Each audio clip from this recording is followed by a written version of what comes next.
आपकी राय में पाकिस्तान और अफगान क़यादत के दरमियान मुज़ाकरात की नाकामी की सबसे बड़ी वजह क्या बनी है? देखें, पाकिस्तान ने एक ही पॉइंट रखा और बड़े फर्म तरीके से उसको फॉलो किया। सारे लॉजिकल उसके सॉल्यूशन दिए, फैक्ट्स एंड फिगर दिए, मेडिएटर्स को बिल्कुल कन्विंस किया। दे गॉट कन्विंस कि बिल्कुल पाकिस्तान का नुक्ता नज़र ठीक है। द इशू वाज हटदर्मी ऑफ अफगान तालिबान टीम।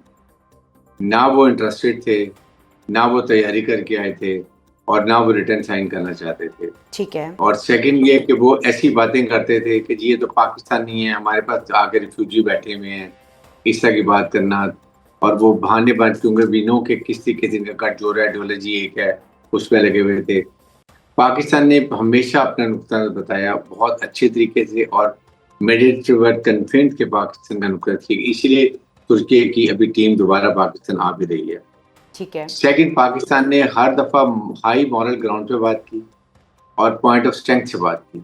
बिल्कुल, बिकॉज़ वी नो कि वी वर राइट। हमने और कोई बात नहीं की। हम पी एंड वी वांटेड कि ये हर दफ़ा पीस को चांस दिया कि और शायद इनको अब समझ आ जाए, अब सेंस प्रिवेल कर ले। बट ये अफ़गान तालिबान रजीम इलेजिटिमेट गवर्नमेंट है, पॉलिटिकली इंक्लूसिव नहीं है, एथनिक बैलेंस नहीं है। उसके बाद इनके देखें 4 साल में इन्होंने किसी दुनिया के मुल्क से सफारती ताल्लुकात कायम नहीं कर सके। इवन इंडिया से जिसके क्लोज हैं उन्होंने भी किए इन ताल्लुकात। इससे सोचे ना ह्यूमन राइट्स वहाँ के कोई वो फॉलो करते हैं। आपने भी अभी ख़वातीन ब्रिगेडियर को साहब हुकूक देते हैं। निशानदेही की है, इस पर एक सवाल मेरी तरफ से ले लीजिएगा कि जिस माइंडसेट के साथ तालिबान रजीम जो है और जो अफ़गान रजीम है वो मुज़ाकरात करने के लिए इस्तांबुल पहुंची थी और जिस अंदाज में ये मुज़ाकरात हुए वो तो पाकिस्तान के खिलाफ एक चार्जशीट लेकर आए थे। तो इस अप्रोच और माइंडसेट के साथ क्या कोई भी इंगेजमेंट जो है वो किसी भी सूरत कामयाब होने का कोई इम्कान नज़र आता है आपको? बिल्कुल नज़र नहीं आ रहा था, but we were still keeping a finger cross कि शायद बात बन जाए। इसलिए देखिए, और फिर होता ये है कि जब भी आप मुज़ाकरात करते हैं, उससे पहले आप एक वर्किंग कंड्यूसिव एनवायरनमेंट क्रिएट करते हैं। ठीक है। कॉन्फिडेंस बिल्डिंग मेजर्स करते हैं ताकि माहौल अच्छा हो और उसमें आप कुछ चीज़ें गिव एंड टेक से मसला हल कर लेते हैं। यहाँ पर जब वहाँ पर मुज़ाकरात हो रहे हैं, यहाँ ये फायरिंग करते थे, बॉर्डर क्रॉसिंग कर रहे हैं, चमन बॉर्डर के ऊपर फायरिंग कर रहे हैं, फिर भाग रहे हैं, खुद जब हम फायर करते थे। ये माहौल को स्पॉइल करता है। दे वर नॉट इंटरेस्टेड। इसके साथ अब हमें प्रॉब्लम क्या है कि हम अफ़गान अवाम को तकलीफ नहीं देना चाहते। बेचारों ने बड़ी मेजरीज़ की हैं। पिछले 3 दहाइयों से आप देखें वो क्या करते आ रहे हैं। उनके बच्चों ने एजुकेशन, ख़वातीन, उनके अवाम को तकलीफ। अब अगर हम उनको लॉजिस्टिक सपोर्ट बंद कर दें, वहाँ ट्रांजिट बंद कर दें या आटा, चीनी और फर्टिलाइज़र बंद कर दें, किसको कौन सफ़र करेगा? अफ़गान अवाम। हम नहीं चाहते ये। लेकिन इनको कोई परवाह नहीं, ये लुटेरे हैं, इनको पैसा चाहिए and that's the end of it. कुछ और इनको परवाह बिल्कुल। इसलिए मैं ये कहता हूँ बिल्कुल अब बिल्कुल इसके बाद ब्रिगेडियर साहब, अभी और भी जिस वक्त जो एकदम से जो है जब अफ़गान रजीम चेंज हुई थी और उसके बाद हमने देखा कि वहाँ पर कितनी जो है वो इंसानी हकूक़ की खिलाफ वर्जियाँ हो रही थी, वहाँ पे इंसानी मसाइल जो है वो जन्म ले रहे थे, उसमें पाकिस्तान ने बहुत बड़ा किरदार अदा किया। यहाँ पर कॉन्फ्रेंसेज हो रही थी, उनके लिए पैसे जमा किए जा रहे थे और उनको हेल्प आउट किया जा रहा था। लेकिन हम यहाँ पर देखते हैं कि अफ़गान तालिबान पाकिस्तान पर अफ़गान महाजरीन की वापसी में गैर शफाफियत का कभी इल्ज़ाम लगाते नज़र आते हैं, कभी महाजरीन की आड़ में दहशतगर्दों को अफ़गानिस्तान भेजने का मुज़िका खेज़ बयान जो है वो उनकी तरफ से और इल्ज़ामात जो हैं उनकी बौछार दिखाई दे रही है। तो ये भारतीय सरपरस्ती की तरफ इशारा नहीं करता तो और क्या करेगा? और फिर इस सूरत में आगे बढ़ने का क्या अमल हमें दिखाई देता है?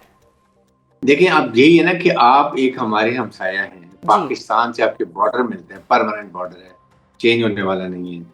हमारे आपसे दीनी ताल्लुक भी है, कल्चरल ताल्लुक भी है, दोनों तरफ पश्तून्स हैं, दोनों तरफ इंटर मैरिजेज़ हैं। हमारे पाकिस्तानी पश्तून जो उधर अफ़गान पश्तून्स हैं, दे डोंट रियलाइज़ कि इससे क्या तकालीफ होंगी। लेकिन प्रॉब्लम ये है कि इनको कोई फ़िक्र नहीं है। जी। ये वो हिट एंड रन वाले लोग हैं, आए रेमबुश किया भागे, इनको अब हुकूमत चलानी नहीं आती है।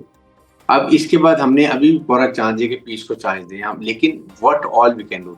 अभी भी स्टेज पर अभी देखें, अभी 1-2 दिन के अंदर आ रहे हैं, तुर्की की टीम आ रही है, बड़ा हाई डेलीगेशन, उनके फॉरेन मिनिस्टर हैं, उनके इंटीरियर, उनके डिफेंस मिनिस्टर हैं, उनके इंटीरियर मिनिस्टर हैं, उनके इंटेलिजेंस चीफ आ रहे हैं और पाकिस्तान के साथ डिस्कस करेंगे। फिर they might talk to one Taliban रजीम।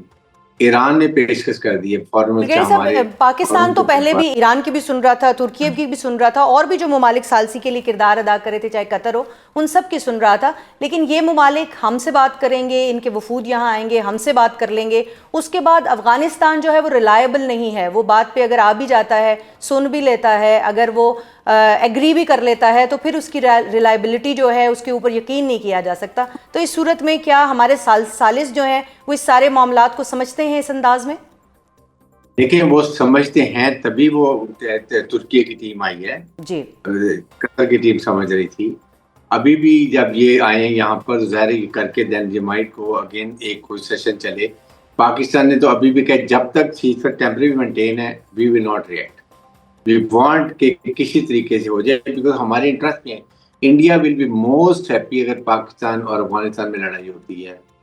Afghan Taliban का अवाम का नुकसान होता है, अफगान तालिबान को तो कोई फर्क नहीं पड़ता, तो फिर भी हमें तकलीफ होगी। हमारे साथ बड़े अच्छे रवाबत हैं इनके, इसलिए हम नहीं चाहते। लेकिन नोइंग कि हमारे पास अगर लास्ट होगी then we know what all we can do, हमारी कैपेबिलिटी कैपेसिटी।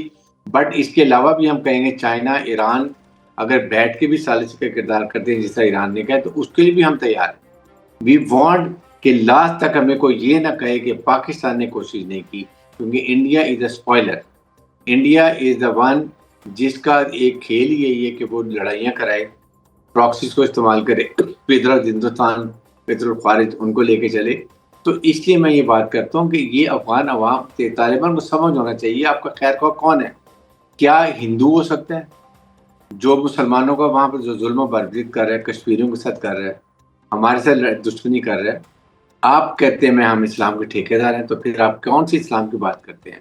ये चीज़ इनको समझ नहीं आ रही। Otherwise Pakistan can play hello. अगर हम इतने बड़े इंडियन फोर्स को, एयरफोर्स को, फौज को, इतने बड़े मुल्क को 2 से 3 दिन के अंदर घुटने टेकने में मजबूर करके शिकस्त फाश दे सकते हैं, और अमेरिकन प्रेसिडेंट कहता है yes they have done it, 8 जहाज भी गिरा दिए और ये कुछ कर दिया, तो अफगानिस्तान क्या है? नथिंग। ना फौज, ना ट्रेन फौज, ना उनका वेपन एमुनिशन, सिर्फ ये वो है बंच ऑफ जो इनके ये टेररिस्ट हैं जो आते हैं, फायर करते हैं, भाग जाते हैं। व्हेन वी हमने 22 पोस्टें कैसे कब्जा कर ली थी। So they should still understand कि we can do it but we don't want it. Otherwise तौर पर में वाकई जो डिफेंस मिनिस्टर का वाकई छुपते फिर रहे होंगे, लेकिन अफगान अवाम को तकलीफ होगी। तुर्किया के वजीर दाखिला, वजीर दिफा और इंटेलिजेंस चीफ पाकिस्तान के दौरे पे आ रहे हैं, अभी आपने उनका जिक्र भी किया है। वो पाकिस्तान की जो इंटेलिजेंस चीफ हैं और पाकिस्तान की जो क़यादत है उनके साथ बात करेंगे, लेकिन क्या पैरेलल अफगानिस्तान के साथ भी कोई ममालिक बात कर रहे होंगे जो उनको भी ये बात समझा रहे हों कि किस तरह से जो है वो मामलात को आगे लेकर बढ़ना है? देखिए, आई थिंक ईरान ने एक जो बात की है, ईरान ने सेट तो पाकिस्तान का बिल्कुल जो मोहसिन, तो Iran should be parallel because Iran का सबसे ज़्यादा इन्फ्लुएंस जो है वो पाकिस्तान के अलावा वो है ईरान का, बिकॉज नॉर्दर्न कमांड, नॉर्दर्न जो एरियाज उनका है, जिसमें उज़्बेक, ताजिक, हज़ारा जी सारे जितने आमिर शाह मसूद का बेटे हैं वो सब देयर पार्ट, और वहाँ इनका कंट्रोल नहीं है। तो ये वो उनको कंट्रोल करके भी समझा सकते हैं, लेकिन मेक देम अंडरस्टैंड। बिकॉज देखें ये अफगान तालिबान रजीम जो है ये सारे पश्तून हैं, 42% है, तो बाकी तो एथनिक बैलेंस है ही नहीं। और यहाँ पर सारे जो हमारे सदर्न साइड पे हैं, जहाँ आप ले कंधार, काबल ले लेगी, सारे पश्तून हैं, तो यहाँ पर इनका कंट्रोल है, लेकिन बाकी जगह पे कोई कंट्रोल नहीं है। तो ये बहाना भी नहीं लगा सकते कि ये TTP हमारे कंट्रोल में नहीं है, ये फर्ज है हमारे पास, हिंदुस्तान हमारे कंट्रोल में नहीं। सब कंट्रोल कर सकते हैं, इनकी आइडियोलॉजी एक है, ये एक दूसरे को सपोर्ट कर रहे हैं, इनका रहना जीना एक है। बट वन थिंग आखिरी नोट पे ये बताइएगा कि 20 खारिज आज भी जहन्नुम वासिल किए हैं हमारी सिक्योरिटी फोर्सेस ने, तो ऐसी सूरत में जब एक तरफ दहशतगर्दी जारी है और जो मौजूदा इस वक्त सूरत हाल डेवलप हो गई है मुज़ाकरात को लेकर, तो आप क्या मुस्तकबिल देख रहे हैं मुज़ाकरात का?